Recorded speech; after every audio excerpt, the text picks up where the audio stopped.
Hello everyone and welcome back to another edition here of the GSMC Fantasy Sports Podcast, brought to you as always by the GSMC Sports Network. I am your host, Christopher Shepard. Happy Thursday to you all, and on this splendid Thursday afternoon, we should have another great show for you. Starting off with some Week 15 prop bets in both Sunday and Monday slate of games, some key injury updates that might affect your fantasy playoff first round decision making, making some of my picks for the biggest games of the NFL weekend, doing my final positional rankings of this first week of the fantasy playoffs with my defense and special teams units to look out for, and last but not least, concluding with more NFL awards race check-ins with my offensive player of the year betting odds for you.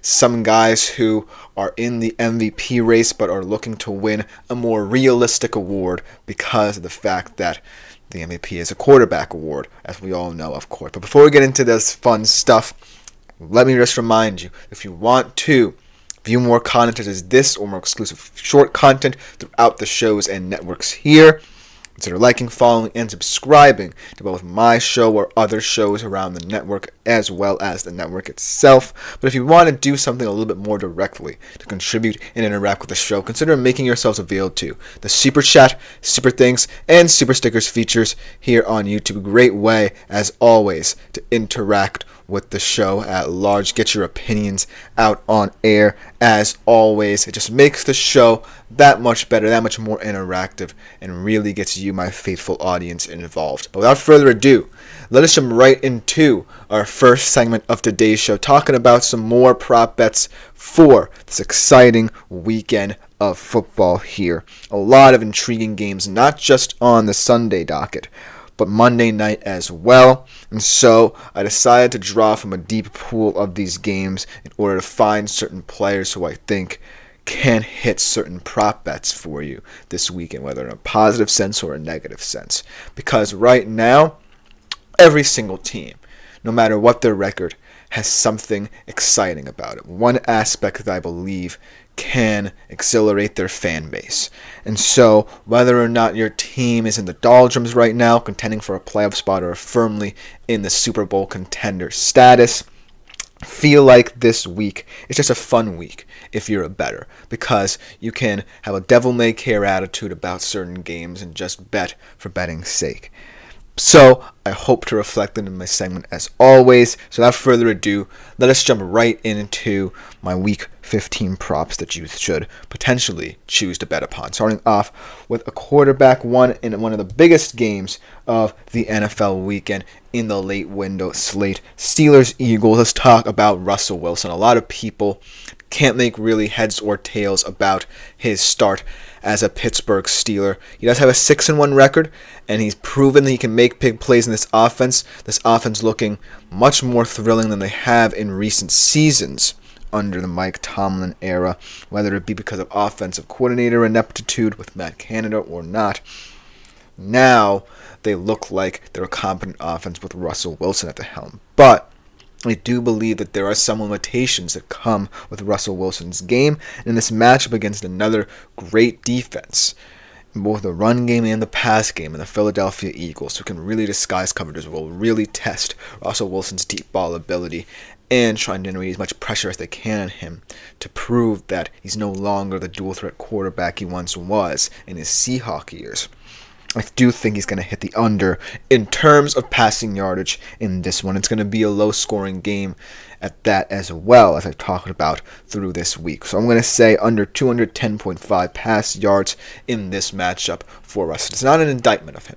I still think he can do enough for the Steelers offense to where they can be competitive in the postseason, as well as in this torrid stretch of football that they have to play on the stretch. They have to play the Eagles now and the Steelers Christmas weekend. So look for this team to have a kind of scary run ahead, and it's going to be tough for the Steelers team to try and win as many games as possible. But I think that Russell Wilson, even though he's not necessarily as much of a big play threat as he was in his Seattle years due to his lack of mobility, more and so now than back then, look for him to kind of be limited a little bit in what he can do big play-wise for this offense in certain games down the stretch, and maybe even in the postseason.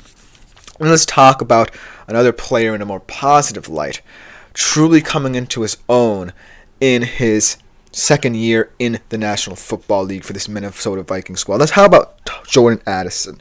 Let's talk about his skill set in this Vikings offense, because he truly has become someone that has really helped Sam Darnold in his downfield passing, because that's one aspect of Sam Darnold's game that we know he's going to want to hit on more often than not, week in, week out, and that is the downfield passing game. And Jordan Addison has been a true bright spot in that regard over these last couple of weeks and throughout the season, for that matter, for Sam Darnold. So I'm going to say he hits his over in that Monday night game against the Bears, 53.5 receiving yards, because, in all honesty, against these weaker defenses, the Falcons last week, the Bears this week, these two guys can feast. And I feel like, even though the schedule might tighten up down the road for Minnesota, and they're going to be more telling games that they're going to have to play, getting both of these weapons going, but against the Bears, I really feel like they can wreak some havoc yet again and have this be a very productive day, even fantasy-wise, for you in your first round in the fantasy playoffs, should you have one or both of those guys. And so that's why I really think Jordan Addison can have a special run these last couple of weeks in terms of what he can mean this Minnesota Vikings offense and their push for potentially the number one seed overall in the NFC, should that matchup in the last week of the season against Detroit really mean that.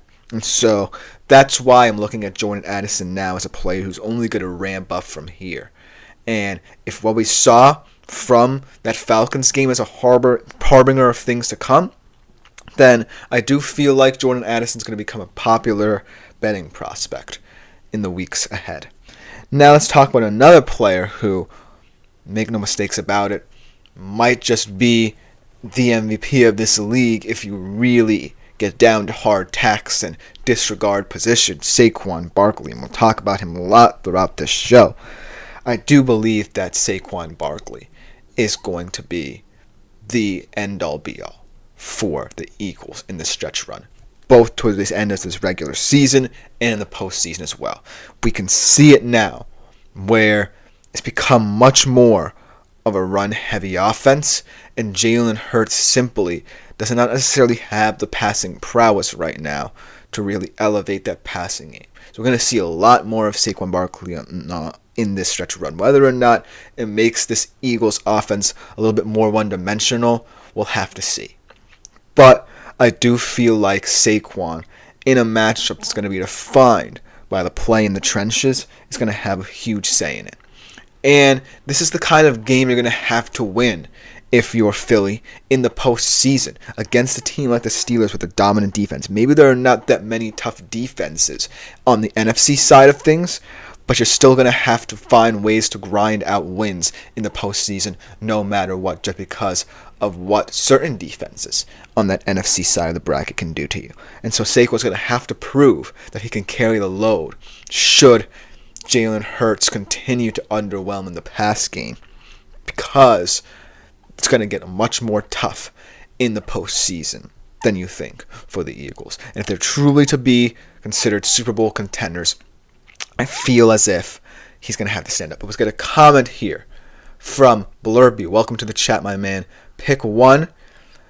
Sincere McCormick, DeAndre Swift, or Zach Charbonnet, a running back this week in a PPR league. And then pick two in terms of wide receivers. Jacoby Myers, Keenan Allen, Deebo Samuel, and Ferguson or Andrews. I believe we should go with Charbs if KW is out. And I would go with that as well in that regard as well. I think Zach Charbonnet, in some ways, is kind of the better back in terms of reading things at the line. Sometimes Kenneth Walker gets a little bit too fancy at the line, makes the wrong cut, makes the wrong read sometimes, and as a result, slows down the running game. Zach Charbonnet, for that matter, yes, he's not as big of a home run hitter as I would like to think Kenneth Walker is, but he does get the job done in Kenneth Walker's absence when need be. So I would pick Charbonnet in that regard as well, because both Sincere McCormick and DeAndre Swift, let's be real, are in very tough situations right now. In terms of your wide receiver, this is an interesting one, because I feel like none of these guys have really proven they can separate themselves from the middle tier of wide receivers, even though a lot of talent are in these three guys. But if I look at the matchups, I do feel that Debo tonight could have a decent game. I feel like in the open field, he can get a lot done, get a lot of targets in the open field for San Fran tonight, and I feel like he can finally have an effective game in that offense. But then again, if you want a little bit more upside, then potentially Jacoby Myers. But I really don't know how that offense will look with Desmond Ridder at the helm down the stretch. And then your tight end situation, I feel like Andrews is the answer, because Ferguson has been such a disappointment these past couple of weeks, and Mark Andrews has really come alive these past couple of weeks. So that's perhaps the easiest decision. Then you also mentioned if Walker does play, do I go Sincere? It's a tough decision there, but I do think out of both of McCormick and Swift, Sincere is the guy to go with, just because I feel like he can get a lot more carries now that Ridder is at the helm at quarterback. So make of that what you will. But just to go over my final two prop bets here, Geno Smith in that game against the Packers, I do feel it's going to be a run-first attack there to try and keep the ball out of Jordan Love's hands, get it into whether it be Charbonnet's or Kenneth Walker's.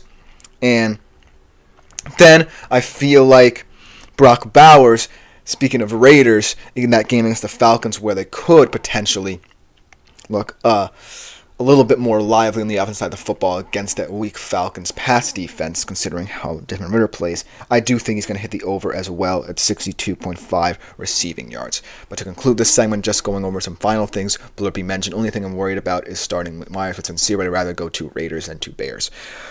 Funnily enough, I do agree with you, even though both of these teams are terrible. And thank you for your comments as well. Keep them coming if you so choose.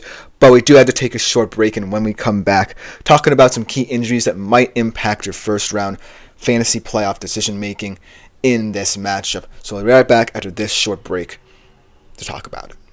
I feel like I'm losing my mind. Is everybody in the world blind? Please, Lord, give me a sign, a sign. I feel like I'm losing my mind.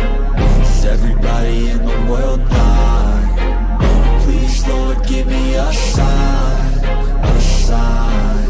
I wanna be the greatest. Everybody on their fake shit. I look around and feel like everybody is the fakest. I make this every day and I'm impatient, hoping one day I blow up from the basement. Statement, the top is so vacant. I don't hear shit that I think is amazing. Waiting for my day when I'm playing sold out shows for 1,000 faces. Hey, give me that crown, get in my way and to be put down. It ain't your place, all this my town. If I want that shit, then I'll get it right now. I'm losing it, the noose it fits. I'm losing shit, a stupid myth. You choose to live or choose to dip. You choose to fight or lose your grip and lose a gift. I feel like I'm losing my mind. Is everybody in the world blind? Please, Lord, give me a sign, a sign. I feel like I'm losing my mind. Is everybody in the world blind? Hello everyone and welcome back into the GSMC Fantasy Sports Podcast, brought to you as always by the GSMC Sports Network. Before we get into our second segment of today's show, I do want to remind you that if you feel so inclined throughout the show, make yourselves available to the Super Chat, Super Thanks, and Super Stickers features if you wish to interact with it a little bit more directly or contribute by leaving a tip or donation. You can also do this at our website, gsmcspodcast.net.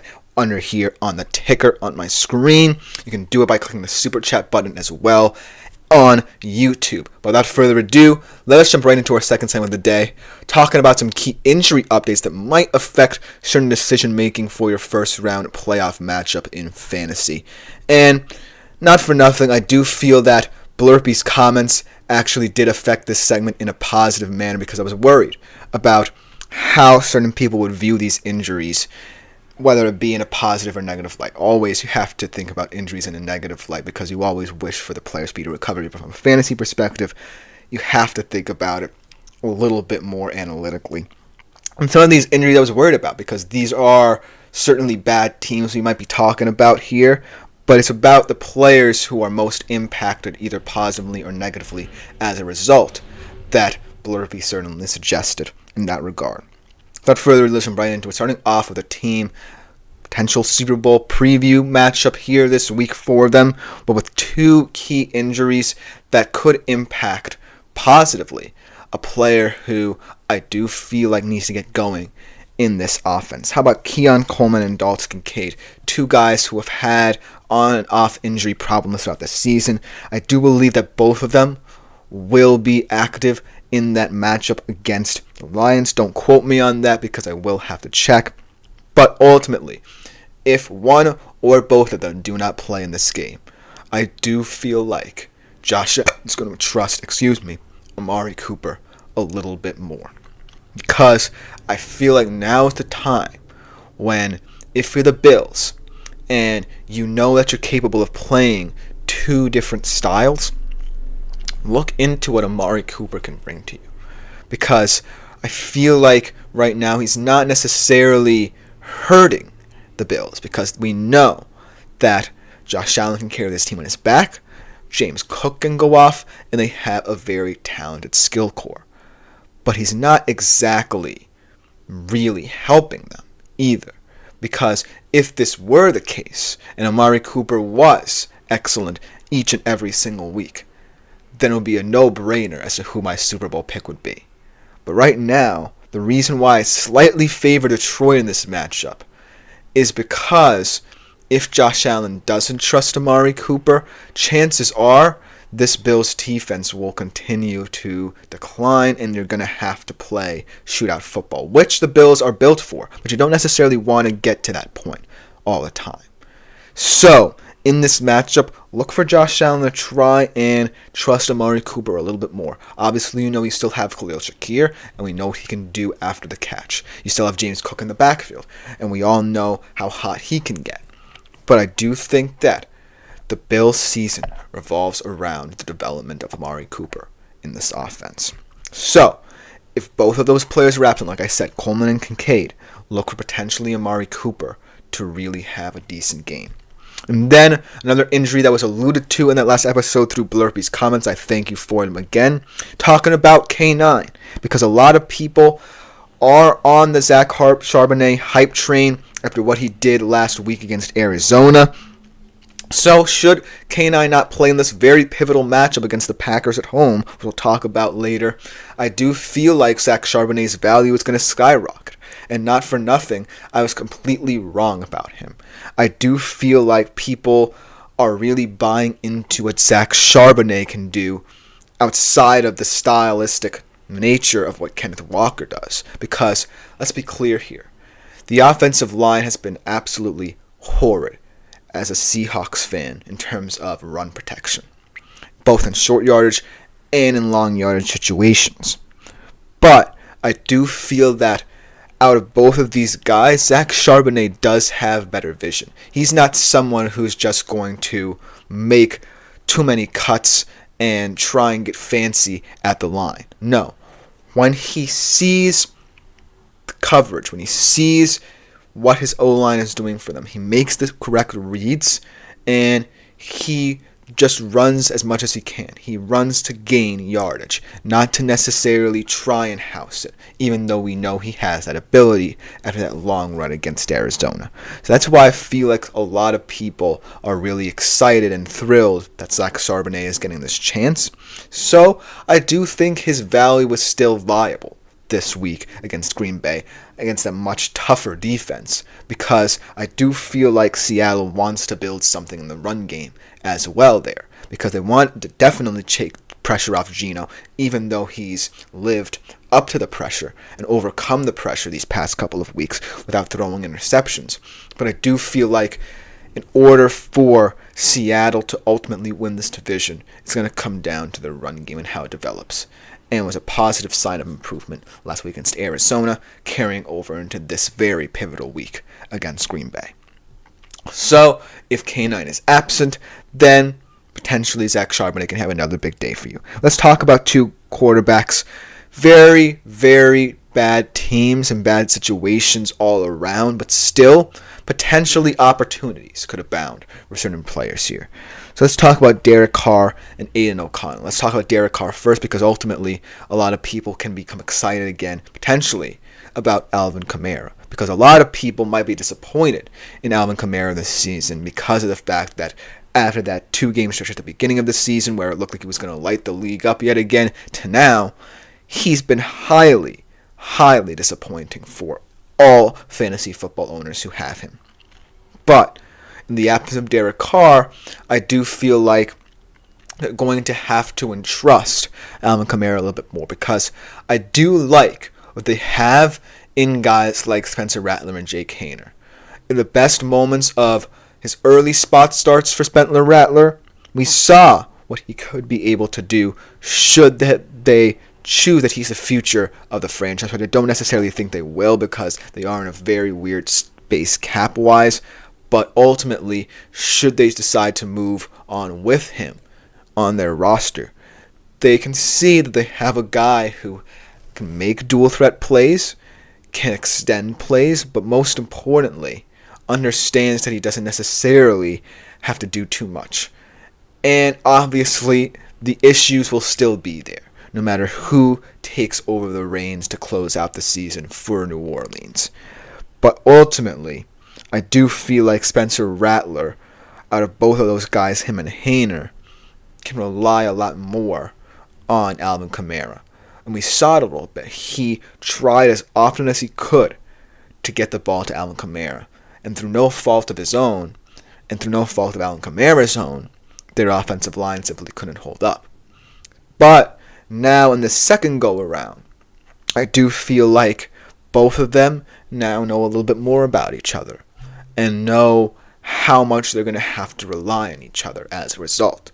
So look for that trust to carry over down this stretch. They may not win many games, but ultimately, if this could be the future of what we see in New Orleans, then getting this development together and getting it going could pay dividends in the future for as long as Alvin Kamara stays there.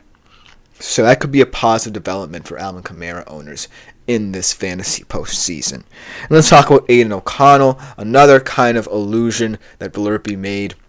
Potentially certain running backs getting more looks now that Desmond Ridder is going to look like he's going to see out the season.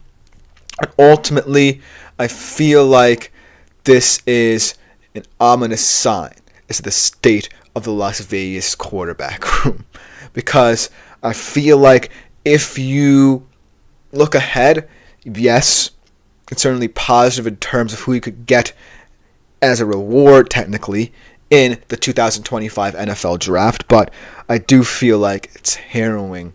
It's going to be harrowing if you're a Raiders fan these next couple of weeks to see the Raiders roll out Desmond Ridder and Sincere McCormick as their backfield on the offense. Because ultimately, I do feel like, Sincere McCormick does look like perhaps the most competent running back the Raiders have right now, because Alexander Madison didn't do anything. Zamir White's been largely a disappointment after he got a lot of before the season hype. But ultimately, I do feel like when I look at the Raiders, it could be a blessing in disguise, And I never want to say that in a negative light, because I do wish both of those guys the best, both Minshew and O'Connell, in their NFL careers, and I do hope for speedy recoveries for both of them. But ultimately, when you look at the state of the Raiders right now, there's no way any quarterback can succeed. But ultimately, when I look at the weapons they have, there's potential there. So I'm excited to see how this season plays out, no matter what the quarterback situation is, because of the talent they may have. I like a guy like Sincere McCormick. I like a guy like Brock Bowers. Maybe Jacoby Myers gets going as well. So ultimately, I want to see what these pieces in the Raiders offense can do if, they're entrusted down the stretch.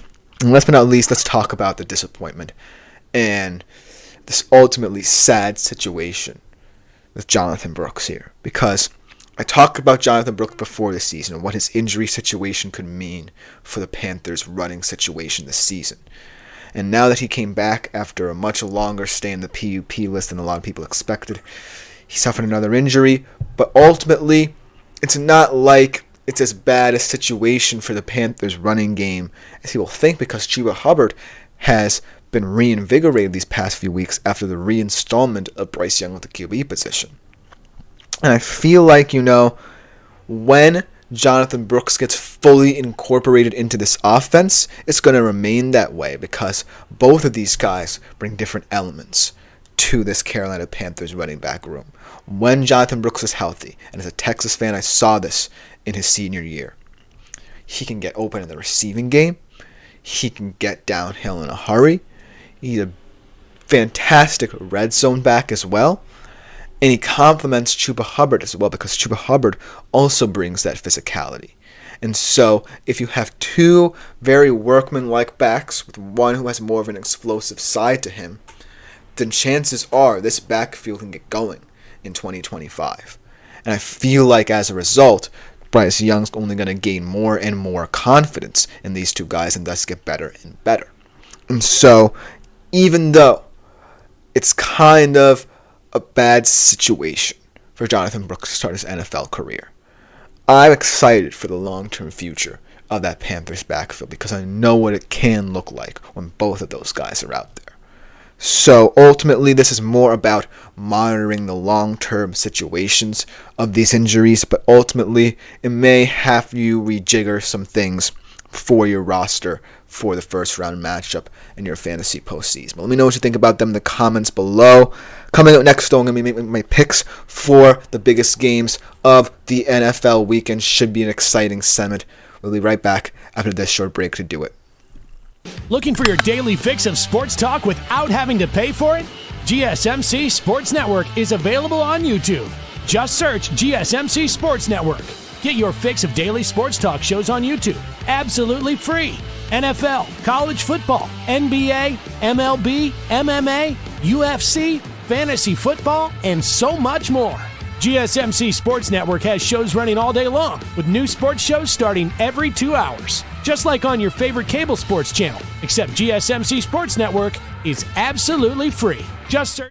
Hello everyone and welcome back into the GSMC Fantasy Sports Podcast. For my third segment, I'm going to be making my picks for some of the biggest games of the weekend, and this could be the best installment of this segment yet because there are 4 fascinating games with a ton of playoff implications, whether it be at the bottom half of the bracket or the top half. And so, without further ado, let's jump right into it. All 4 of these games could have big stakes how the outcome of the season looks.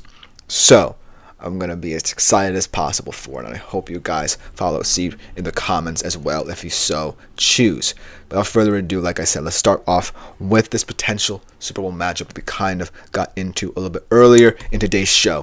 It is Bills-Lions. What an amuse-bouche for what could be a February entree down the stretch. Lions, 2.5-point favorites, and I feel deservedly so, like I alluded to earlier, because of the fact that even though the Bills are highly suited for shootout football, I do believe that this game will be a shootout. It will come down to the final couple of possessions. I feel like I'm leaning Lions just because they do it in a more efficient manner.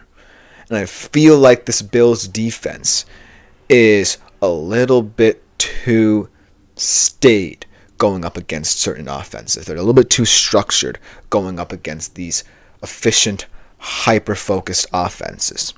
And so, if I'm the Lions, I feel like I can attack them early and often in so many different ways that, from an efficiency standpoint, potentially the Bills will have to play catch-up much like they did against Los Angeles.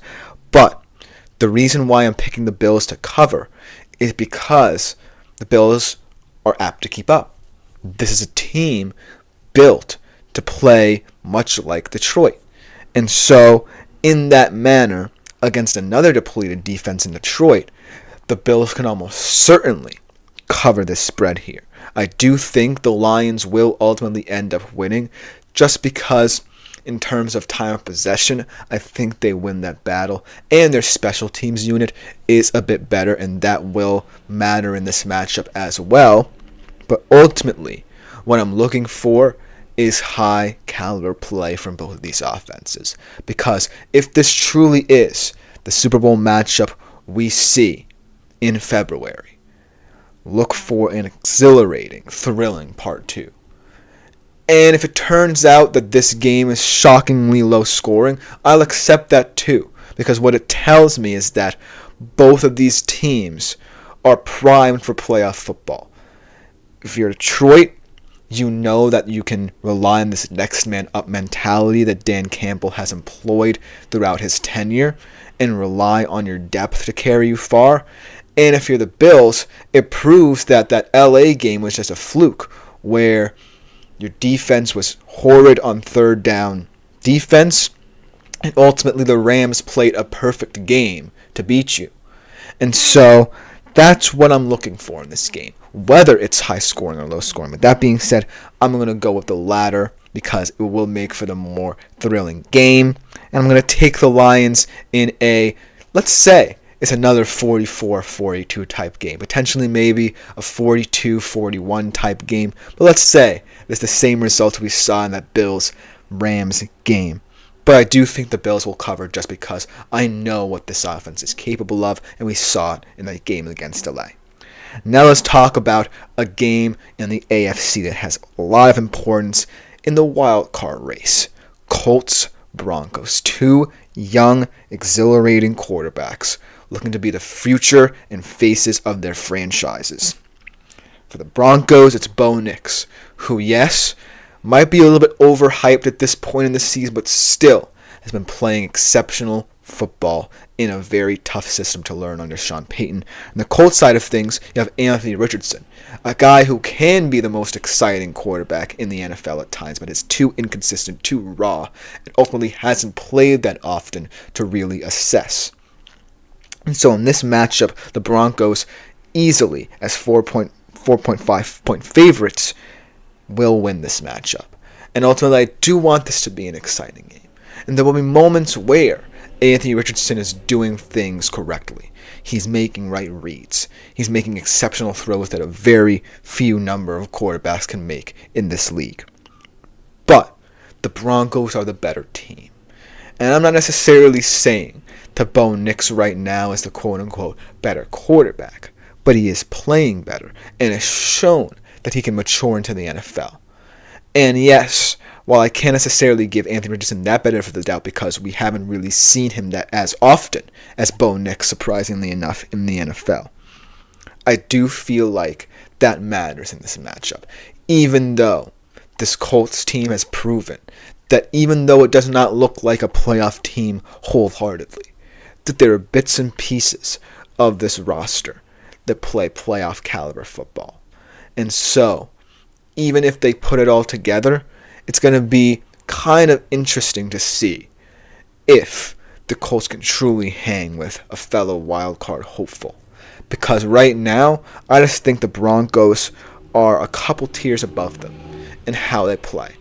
Especially on the defensive side of the football, where they've really grown leaps and bounds under Vance Joseph. But ultimately, the reason why I'm leaning Broncos wholeheartedly here is because I feel like Bo Nix right now looks the more mature of the two. Not indicting Anthony Richardson at all, because he has the potential.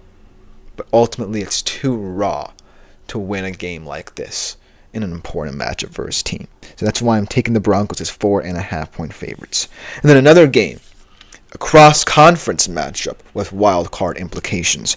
How about Bucs Chargers? A lot of people are kind of underrating this game, but I think it could be one of the better ones on the Sunday slate. Chargers 3-point favorites coming into this, potentially as the better team, but we've seen the deficiencies of this offense sans J.K. Dobbins. If you don't have explosiveness in the run game, Justin Herbert has to revert to hero ball, and surprisingly, he can't do it as much as he did in the Brandon Staley era because he's fully bought into this Jim Harbaugh philosophy and not throwing the football too much. But when he is timely enough and opportunistic enough, he has the weapons over the middle of the field in Ladd McConkey and Will Dissly, two guys he's relied upon a lot, new faces in this offense, mind you, to carry the load for them. On the Bucs side of things, and the reason why I think I'm taking them in this game, they just never say die. No matter who the opponent is, no matter how tough the circumstances are, Baker Mayfield has shown that his swagger is not a fluke. he, with his moxie and his never say a die mentality, just goes out there and plays as clean football as he's played in his entire NFL career and wins football games as a result. And that's the reason why they now have the upper hand in the NFC South. They still have to win most of their matchups down the stretch because the Falcons do have that tiebreaker over them. And this one perhaps is going to be one of their more difficult ones because this Chargers defense is still elite, no matter how young it is. Now, ultimately, the reason why I'm taking the Bucs is because of Baker Mayfield.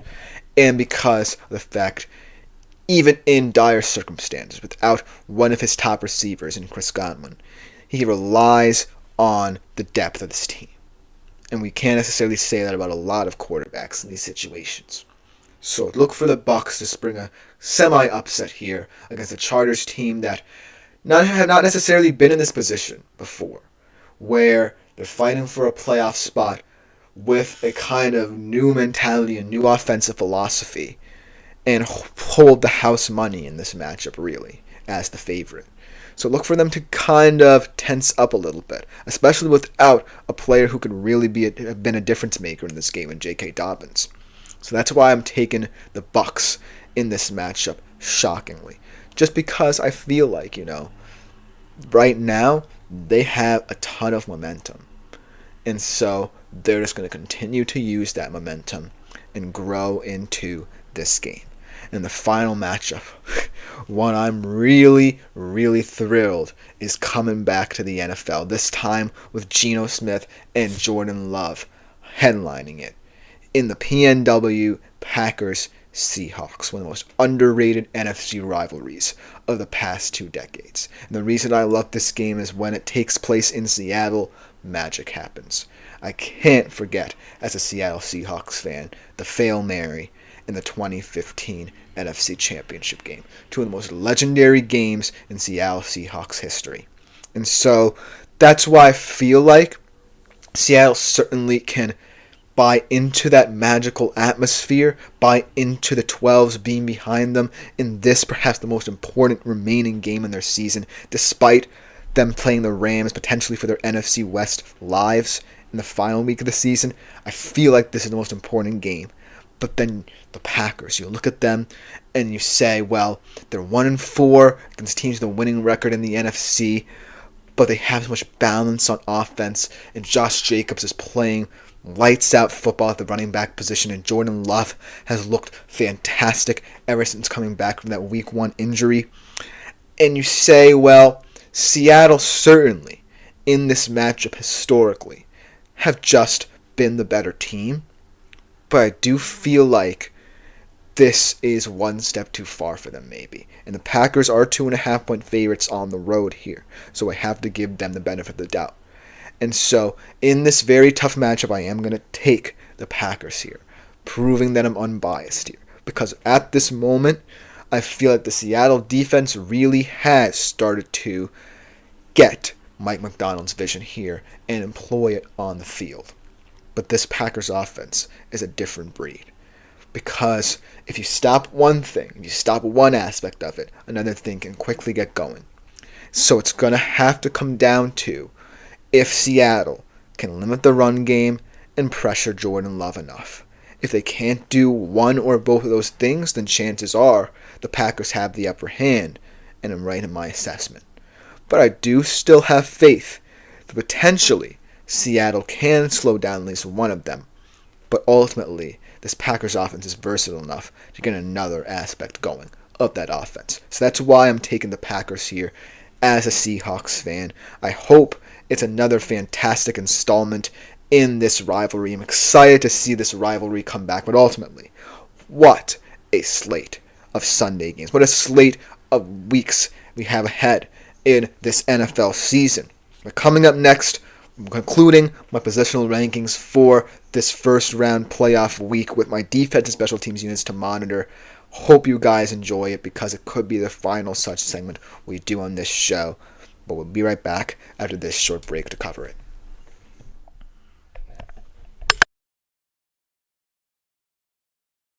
For the best and latest podcasts available anywhere, go to the podcast app on your cell phone and type in GSMC to access free content-rich podcasts on health and wellness, book reviews, sports, entertainment, relationships, social media, movies, technology, finance, and even weird news. Subscribe and download the GSMC Podcast Network's family of shows, available everywhere podcasts.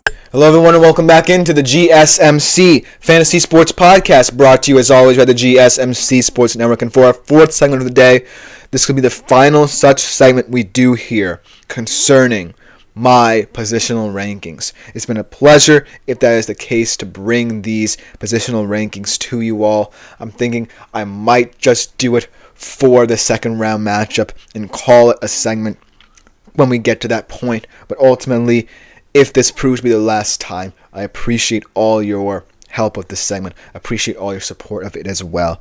And so, without further ado, let's jump right into it. So, for this final defensive segment, as you know, I love this position, maybe a little bit too much, just because of the fact it's growing in popularity from a fantasy perspective. A lot more people are taking defenses earlier and earlier in fantasy football drafts, which is unheard of, because a couple years ago we'd be saying, I might just stream my defense week in, week out, rather than draft one and rely on it throughout the season. But that has not been the case. And that's what has made this position rankings so thrilling and exhilarating week in, week out, that I get to highlight certain defenses that might be hidden gems for you. And in this, the first round of the fantasy playoffs, I know you might not want to stream a defense, funnily enough. But if you are in that position, then I do feel like these four defenses, no matter how good or bad you think they are, in terms of matchups this particular weekend, might just help you out and be the difference in your first round matchup. So without further ado, let's jump right in. I'm starting off with a defense that kind of has underwhelmed this year, but I know has the talent, has the players, has the stamina, more importantly, to win a matchup like this against a team on the downward slope. Let's talk about the Raiders going up against the Falcons here. And I love this Raiders defense from the bottom of my heart just because of the motor it has.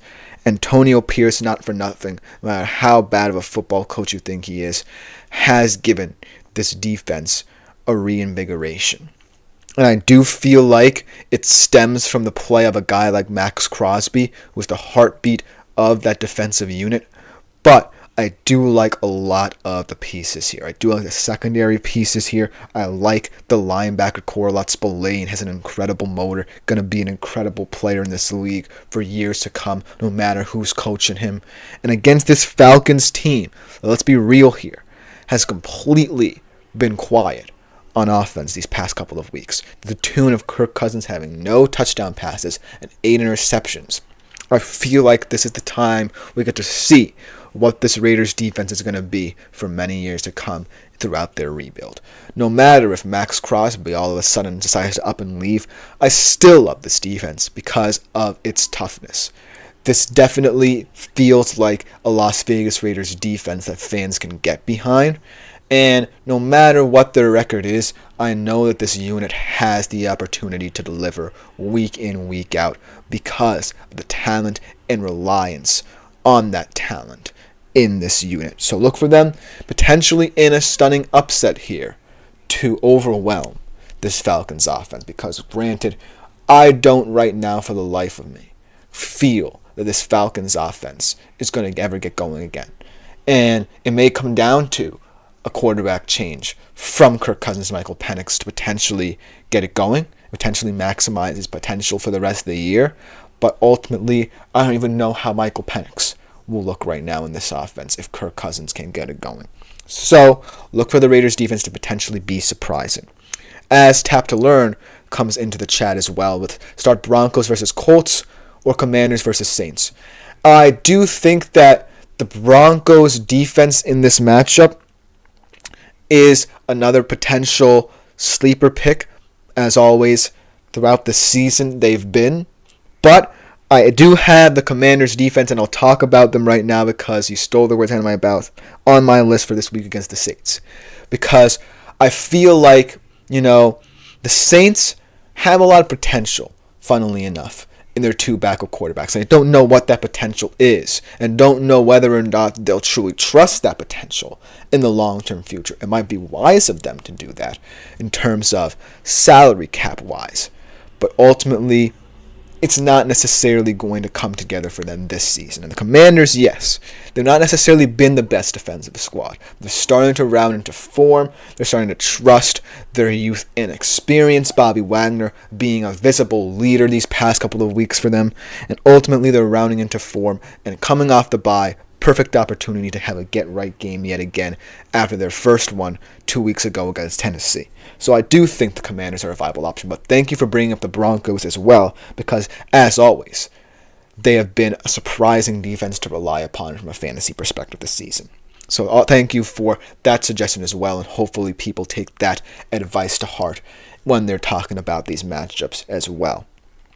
Then, talking about some other defenses in this kind of first round of the fantasy playoffs. How about the Dolphins defense? Let's talk about them a little bit, because in every single metric that I looked at, they seem to be middle of the pack. And a lot of people before the season viewed this team as potential top 10 unit because of the talent they had.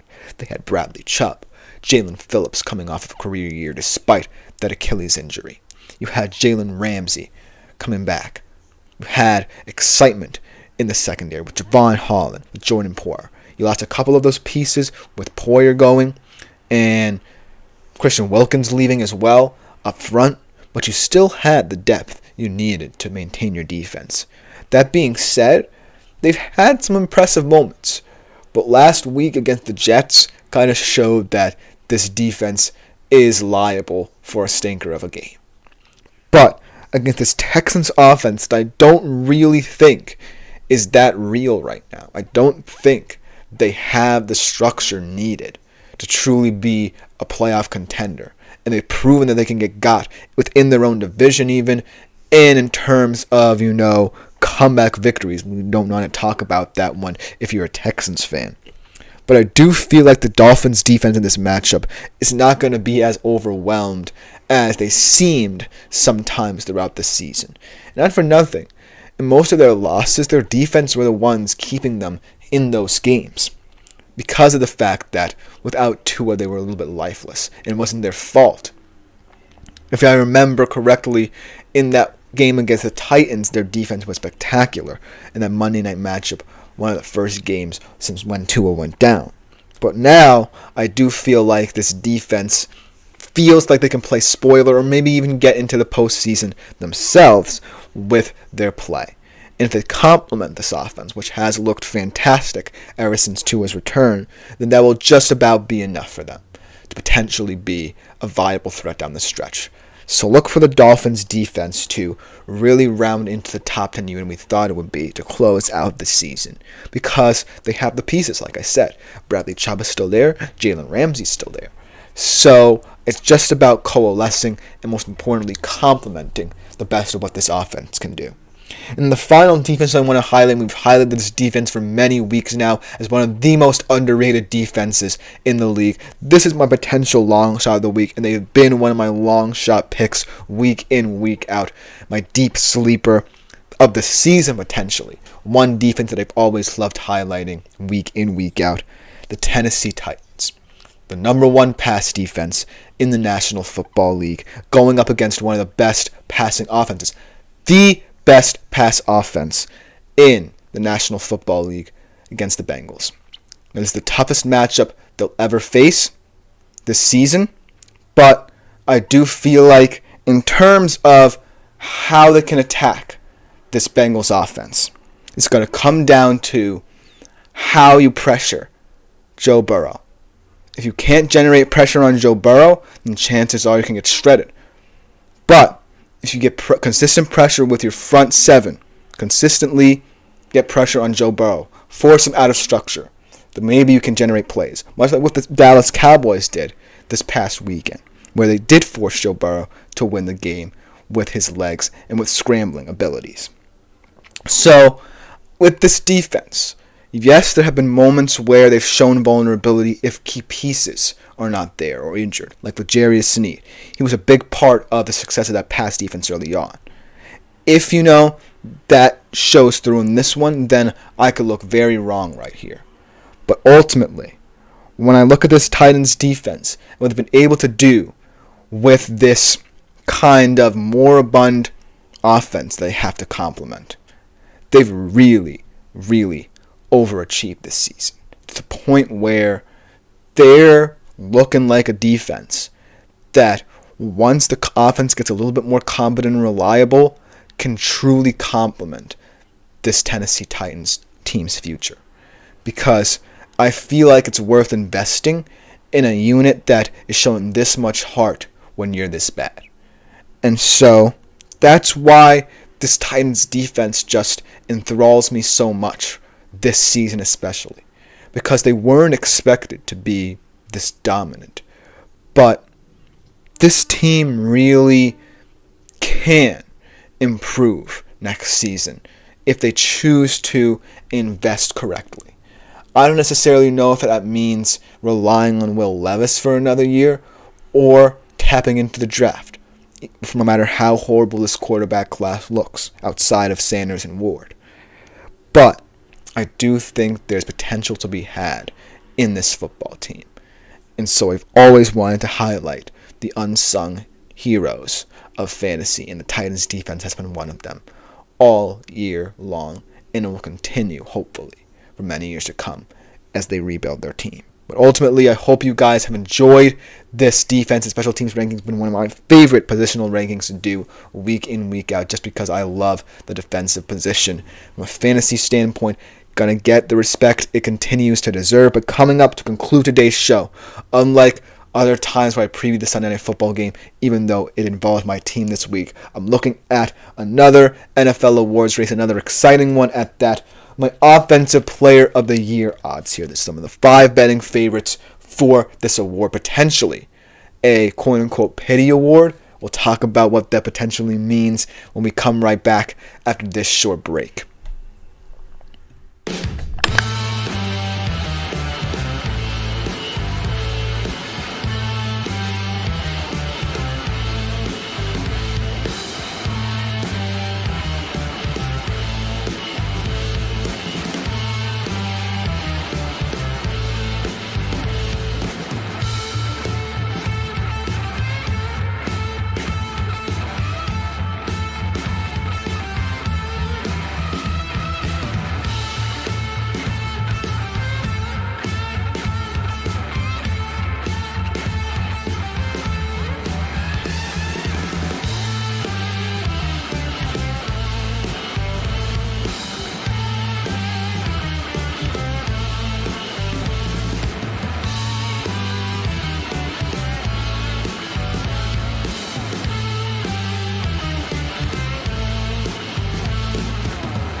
Hello everyone and welcome back to the final segment of today's show here on the GSMC Fantasy Sports Podcast, and it's another NFL awards check-in in terms of betting odds. Offensive Player of the Year award specifically. And this is perhaps the most thrilling race to watch on the stretch here because it could be considered the pity award, let's say. Because the top 2 guys are definitely MVP caliber players and they deserve to be MVP candidates. But ultimately, as we all know, the MVP doesn't necessarily mean it extends to certain other positions. And it's ultimately going to be a quarterback, I believe, who wins that award. But that quarterback does deserve it. But potentially in this race, we see one of these quote-unquote running back MVP candidates actually win in a meaningful award. So without further ado, let's look into the top 5 betting favorites for this nonetheless prestigious award. Let's start off with number 5, a player who's really come on these past couple of weeks.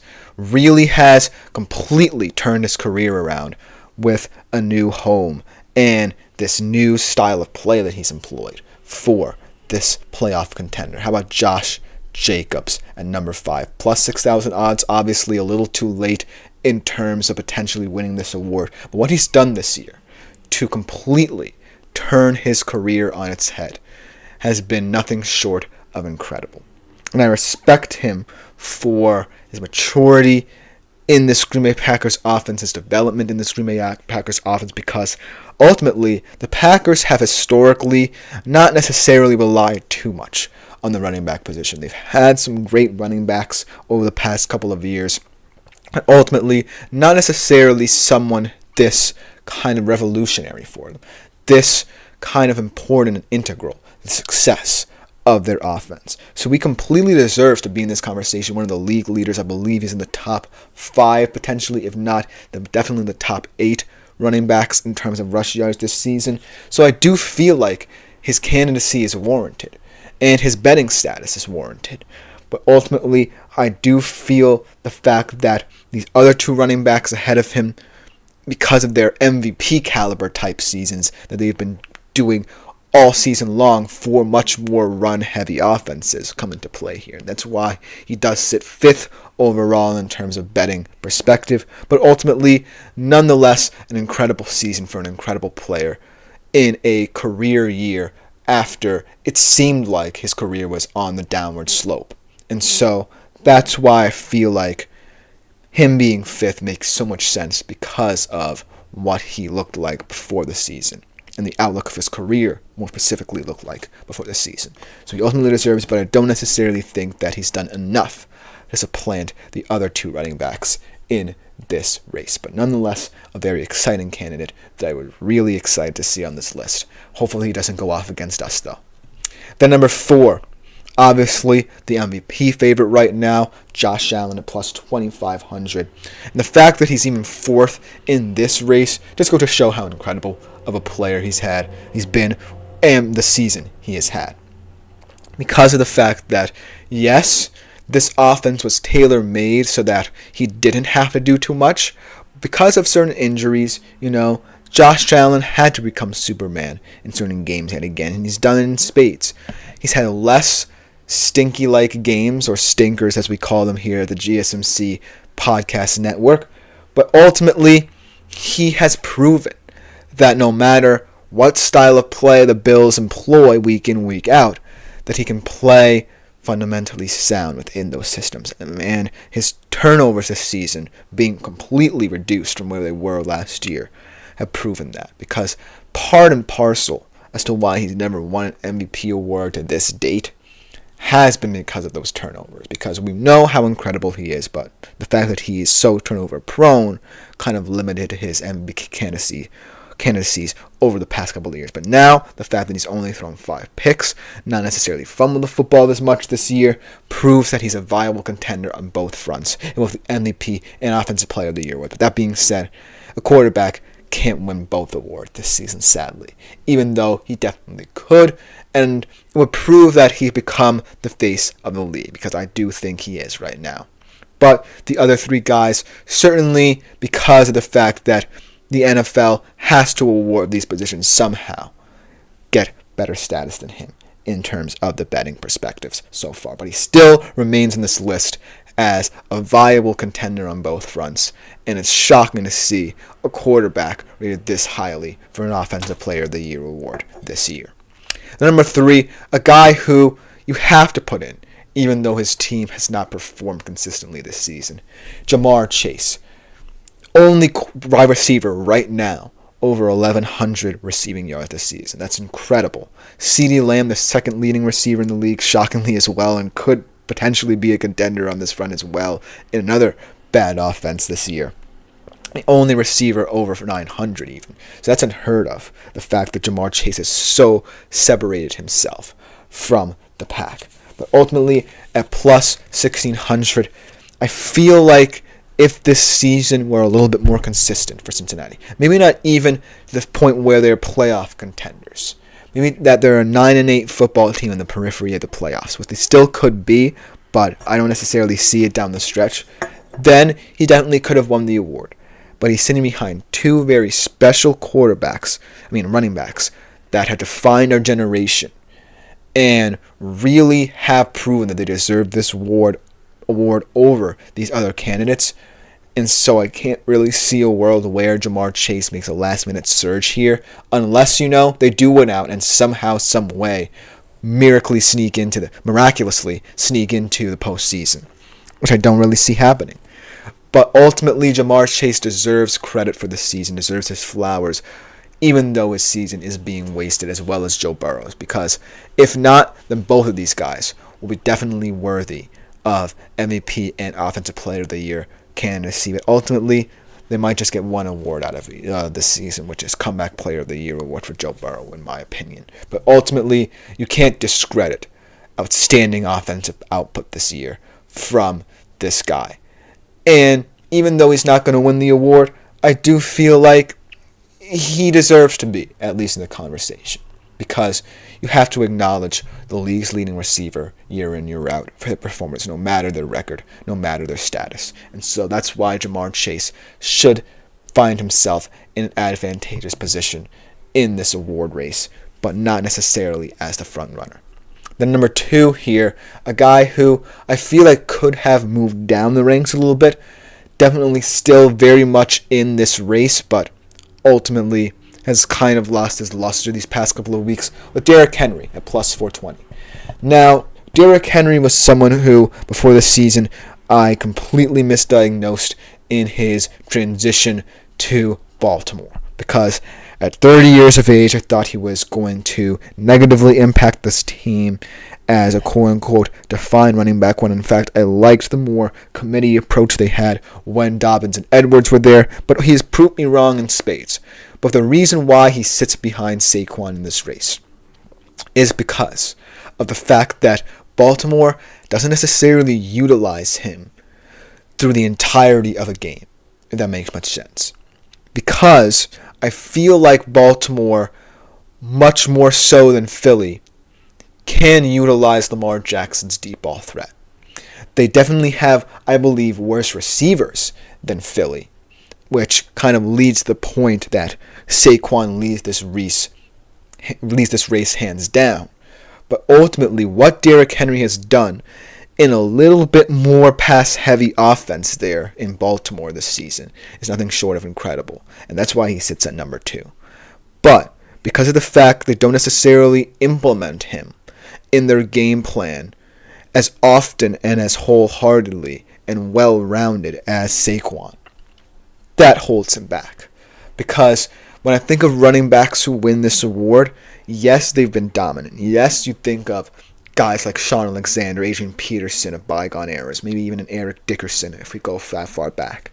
But ultimately, the reason why Derrick Henry is not going to win this award is because, surprisingly, a run-heavy team only utilizes him in weird situations, right? When they're already up, or when they feel like they've already beaten a defense and already overwhelmed them with their play. And it's a good thing that Derrick Henry is getting meaningful touches sometimes, but it doesn't help his candidacy when he's not, quote-unquote, the whole offense, much like the number 1 candidate for this award is Saquon Barkley. And minus 470, the overwhelming betting favorite in this department. He deserves it. But, my only caveat with Saquon is the fact that in this offense, he kind of feels like he should be a bit more bolstered by Jalen Hurts. And when I look at the past couple of weeks, where Jalen Hurts has time and time again not necessarily showed up in the past game, I feel like the fact that he's not complimenting the best of Saquon Barkley, the fact that Saquon is doing everything himself, the fact that Saquon is going to put up a historic season potentially, kind of hinders his candidacy here, and potentially his candidacy as an MVP as well. Because if Jalen Hurts only plays a little bit better, chances are Saquon's season gets made even more relevant than it already is, if that shocks a lot of people. Because it's already one of the more historic running back seasons in Eagles franchise history, potentially all time, that we've ever seen. But it all comes down to the fact that Jalen Hurts might be holding him back. And that's the only reason as to why he potentially misses out on both awards, even though in this one he should handily win this one. Make no mistakes about it. That's the only thing that arises in my mind when thinking of one true caveat that could keep him away from winning both awards. But that being said, he ultimately is going to win this award because it potentially can be his quote-unquote pity award that he wins this season. But ultimately, let me know what you think about this award in the comments, because it could come down to that, It could come down to Hurts' shoddy play. But that will just about do it for the GSMC Fantasy Sports Podcast, brought to you as always by the GSMC Sports Network. I've been Christopher Shepard. Thank you all for tuning in. We'll be back tomorrow to conclude the week here on the show at 3:30 p.m. Eastern Standard Time. Like, follow, and subscribe if you haven't already to both the show and the network. Continue making yourselves available to the Super Chat. Super thanks and Super Stickers features here on YouTube. But other than that, see you tomorrow. I am out for today.